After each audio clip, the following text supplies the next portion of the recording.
தேவன் அன்பாகவே இருக்கிறார். தேவன் அன்பாக இல்லை, அன்பாகவே இருக்கிறார். நான் சொல்லுகிறேன், தேவன் உங்கள் மேலே அன்பாகவே இருக்கிறார். மனிதன் எந்தவித காரியத்துக்கும் அடிமைப்பட்டு கிடக்க வேண்டும் என்று தேவனால் உருவாக்கப்பட்டவன் அல்ல. நம் ஒவ்வொருவரையும் கர்த்தர் ஒளிமயமான எதிர்காலத்திற்கென்று, நல்ல வாழ்க்கைக்கென்று அழைத்திருக்கிறார் என்பதை ஒருபோதும் மறவாதிருங்கள்.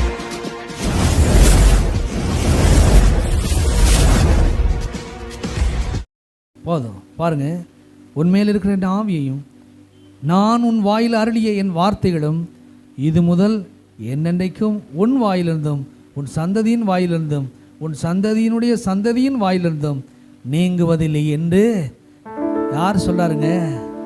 கர்த்தர் சொல்லுகிறார். பிள்ளைகளை பற்றின ஒரு பயத்தை மனதில் நீங்கள் வளர்த்திருப்பீர்களானால் கர்த்தர் இந்த நாளில் உங்களுக்கு ஞாபகப்படுத்துகிறாரு. உன் பிள்ளைகள் எல்லாரும் கர்த்தரால் போதிக்கப்பட்டிருப்பார்கள். அவருடைய சமாதானம் பெரிதாக இருக்கும். என்ன நடக்க போதோ, ஏது நடக்க போதோ, பிள்ளைகளை வச்சுருக்குறோம், வாலிப பிள்ளைகளை வச்சுருக்குறோம். எதிர்காலத்துக்கு கொடுத்தா பயமாக இருக்கிறத ஒரு பயம் எல்லாம் கர்த்தர் சொல்லியிருக்காரு. நான் அருளிய வார்த்தைகள் இன்று முதல் உன் வாயிலிருந்தும் உன் சந்ததியின் வாயிலிருந்தும் உன் சந்ததியின் சந்ததியின் வாயிலிருந்தும் நீங்குவது இல்லை என்று சேனைகளின் கர்த்தர் சொல்லுகிறார்.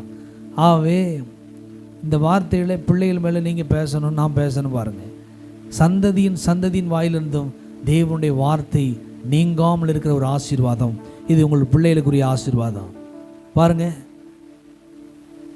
வாக்குத்தத்தமானது உங்களுக்கும் உங்களுடைய பிள்ளைகளுக்கும் சொந்தம் என்று அப்போஸ்தலர் வாசிக்கிறோம். பாருங்க, வாக்குத்தத்தம் உங்களுக்கு மாத்திரமில்லை, உங்களுடைய பிள்ளைகளுக்கும். இங்கே கொஞ்சம் ஆழமாக சொல்கிறாரு, உன் வாயிலிருந்தும் உன்னுடைய சந்ததியின் வாயிலிருந்தும் உன் சந்ததியின் சந்ததியின் வாயிலிருந்தும் பேரன் பேத்தி கொள்ளு பேரன் இவர்கள் எல்லாருடைய வாயிலும் கர்த்தரை உயர்த்துகிற துதி, கர்த்தரை ஆராதிக்கிற ஆராதனை, கர்த்தருடைய வார்த்தை அவர்களுக்குள்ளே இருக்கும். அவர்கள் தேவனருக்குள்ளே வளர்க்கப்படுவாங்க, தேவனாலே ஆசீர்வதிக்கப்படுவாங்க. அவருடைய நன்மையும் கிருபையும் அவர்களை தொடரும் என்பதற்கு கர்த்தரே சாட்சி விடுகிறாரு. நான் சொல்கிறேன்ப்பா, உன் பிள்ளையுடைய எதிர்காலம் தான்.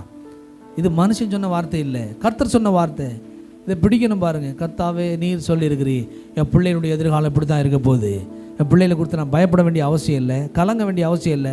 ஒரு உலகத்தில் 1000 நடக்கலாம், 1000 பிள்ளைகள் கெட்டு போகலாம், நல்லா இருக்கலாம், அதை பற்றி எனக்கு அவசியம் இல்லை. என் பிள்ளைகள் கர்த்தருக்குள்ளே வளர்க்கப்படுவாங்க, கர்த்தராலே ஆசீர்வதிக்கப்படுவாங்க. என் பேர பிள்ளைகள் அப்படி தான் இருக்கும், என் கொள்ளு பேரன் அப்படி தான் இருப்பான். ஒருவேளை கொள்ளு பேரன் பேர பிள்ளைகள் உங்களுக்கு இல்லைனாலும் இப்போ இருந்து அப்படி விசுவாசிங்க.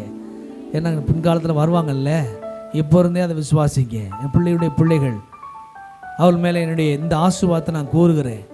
பாருங்கள், வாக்கு தத்துவம் உங்களுக்கும் உங்களுடைய பிள்ளைகளுக்கும் உங்களுடைய சந்ததிக்கும் சொந்தம். இதெல்லாம் எப்படி வந்தது? ஆதாம் இழந்து போன ஆசீர்வாதம் இயேசு கிறிஸ்துவின் மூலமாய் வந்தது. ஆதாம் இழந்து போயிட்ட அந்த நன்மைகள்லாம் வாக்கு தத்தங்களாக தீர்க்கதரிசி மூலமாக சொல்லிக்கொண்டே வாராரு, வரிசையாக சொல்லிக்கிட்டே வாராரு. ஏன்னா எப்படியாவது இந்த யெகோவா தேவன் தன்னுடைய நாமத்தை உங்கள் மூலமாக மகிமைப்படுத்தணும். ஒருத்தர் ஜீவித்து கொண்டிருக்கிறார். யோபு சொல்லார் பாருங்க, மேய்ப்பர் உயிரோடு இருக்கிறார். அந்த உயிரோடு இருக்கிற மேய்ப்பரை எப்படி வெளியே காமிக்க போகிறோம்? நீங்களும் நானும் தான் காமிக்க போகிறோம். அப்போ அவர் ஏதாவது உங்களுக்கு செய்யணும். பாருங்கள், ஏதாவது ஒரு நன்மை செய்யணும், ஏதாவது ஒரு அற்புதத்தை செய்யணும். உலக மனுஷன் நமக்குள்ளே இருக்கிற கர்த்தரை பார்க்க முடியாது, ஆனால் வெளியே நடக்கிற அற்புதங்களையும் அடையாளத்தையும் பார்க்க முடியும். நம்முடைய பிள்ளையுடைய வாழ்க்கையில், குடும்பத்தினுடைய வாழ்க்கை, தொழிலை, ஊழியத்தை வெளியே இருக்கிறவங்க பார்க்குறாங்க. கர்த்தர் சொல்லாரு, நான் ஆச்சரியமாக நடத்துவேன். அப்போ உன் பிள்ளைகளுக்கும் உன்னுடைய சந்ததிக்கும் சந்ததியினுடைய சந்ததிக்கும் அவருடைய வாயில் என்னுடைய வார்த்தைகளை நான் அருளி செய்வேன். அவர்கள் அப்படித்தான் இருப்பாங்க. ஒரே ஒரு காரியத்தை வாசித்து முடிப்போம். யோவான் 19ஆம் அதிகாரம் 30. இது எப்படி வந்தது இந்த ஆசீர்வாதங்கள்லாம்? இயேசு காடியை வாங்கின பின்பு முடிந்தது என்று சொல்லி தலையை சாய்த்து ஆவியை ஒப்பு கொடுத்தார். இயேசு காடியை வாங்கின பின்பு முடிந்தது என்று சொல்லி தலையை சாய்த்து ஆவியை ஒப்பு கொடுத்தார். தலையை சாய்த்து ஆவியை ஒப்பு கொடுத்தார். எப்படின்னா, எப்படி முடிந்தது? ஆபிரகாமுடைய கீழ்ப்படி, ஆதாமுடைய கீழ்ப்படியாமை, அது நிமித்தம் வந்த சாபங்கள், பாவங்கள், தரித்திரியங்கள், எல்லா குறைவுகள், இல்லாமைகள், எல்லா போராட்டங்கள் எல்லாவற்றுக்கும் கல்வாரி சிலுவையில் ஒரு முடிவு கட்டிருச்சு. கிறிஸ்து முடிவு கட்டி இருக்கிறார். பாருங்க, அதுதான் சொல்றாரு, முடிந்தது, முடிந்தது, எல்லாம் முடிந்தது, முடிந்தது. தரித்திரத்துக்கு ஒரு முற்றுப்புள்ளி வைத்திருக்கிறாங்க.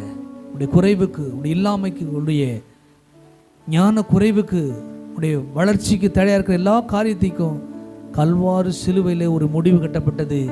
அதன் நிமித்தம் இந்த வாக்குத்தத்தங்கள் எல்லாம் உங்களுக்கு சொந்தம்.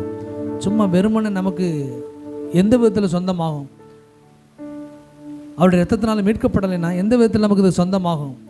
ஆனால் அவரே இரத்தத்தை சிந்தி ஆதாம் எழுந்து போன சகல நன்மைகளையும், ஆதாம் எழுந்து போன நல்ல வாழ்க்கை, முற்பிதாக்கள் வாழ முடியாத ஒரு நல்ல அழகான ஒரு வாழ்க்கை, செழிப்பான ஒரு வாழ்க்கை, அற்புதமான ஒரு வாழ்க்கை, தேவனை சுமந்து கொண்டு திரிகிற ஒரு வாழ்க்கை இயேசுவின் மூலமாக நமக்கு கொடுத்திருக்கிறார். கல்வாரி சிலுவையில் சொல்றார் பாருங்க, முடிந்தது முடிந்தது முடிந்தது. என்ன முடிந்தது? எல்லா பிரச்சனைக்கும் தீர்வு அங்கே உண்டாயிடுச்சு.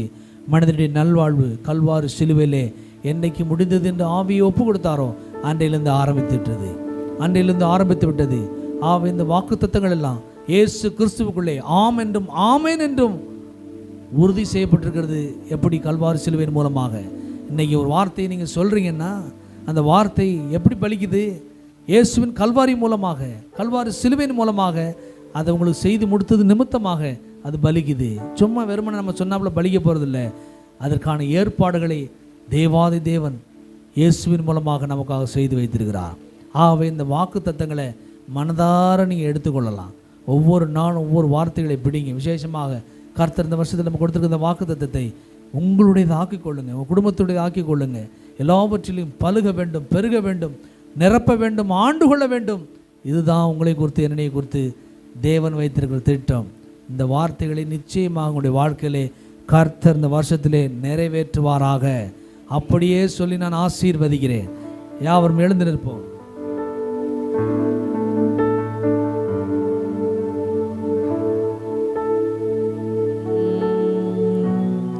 ஆசீர்வதிக்கும் தேவன் தம் ஆசீர் பொழிந்திடும் நேரம். ஆசீர்வதிக்கும் தேவன் தம் ஆசீர் பொழிந்திடும் நேரம். பெருக்கத்தை அழித்திடும் தேவன் நம்மை பெருக செய்வாரி வருடம். பெருக்கத்தை அழித்திடும் தேவன் நம்மை பெருக செய்வாரி வருடம். பலத்தின் மேல் பலனே, கிருபையின் மேல் கிருபை, மகிமையின் மேல் மகிமை, பரிசுத்தம் பரிசுத்தமே. சத்தமாக பாடுங்க.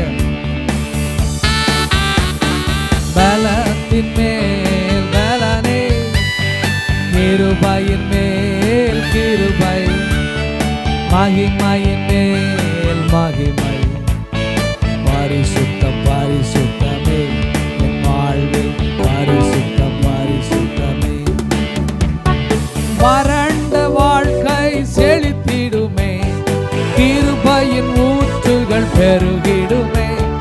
வறண்ட வாழ்க்கை செழித்திடுமே, கிருபையின் ஊற்றுகள் பெருகிடுமே. 100 மடங்கு பலன் தந்திடும்